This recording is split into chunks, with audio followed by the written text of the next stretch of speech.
from the French Quarter. This is Eyewitness News at 5. The chair now proudly asks, for what purpose does the gentleman from Louisiana seek recognition? Just speak out of order, Mr. Speaker.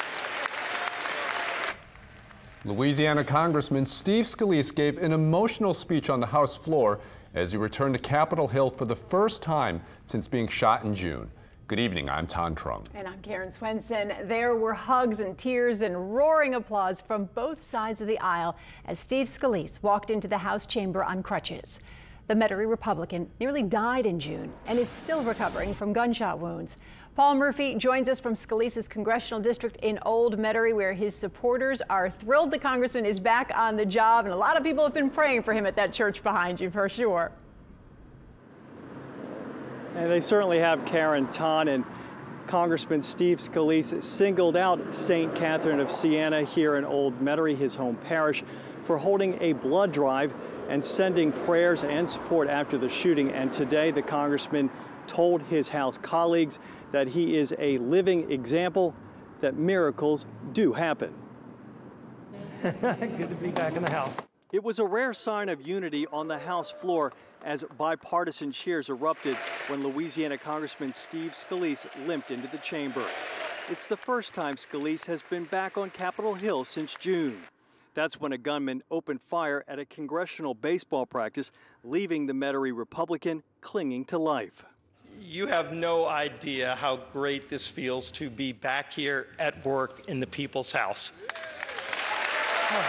Scalise called the last 3 months challenging times for him and his family. He thanked a lot of people, from his wife Jennifer to the doctors who performed life-saving surgeries and put him back together again.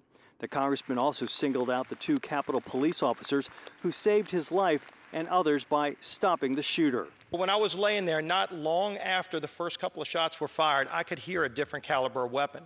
And that told me that they had immediately engaged the shooter.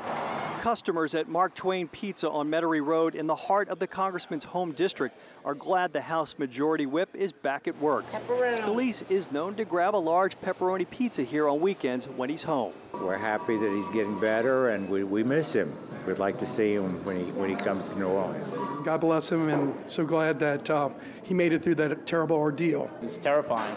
It's always a scary thing, you know, when you have an attack on Congress like that. Scalise told his congressional colleagues their love and support, Republican and Democrat, meant a lot.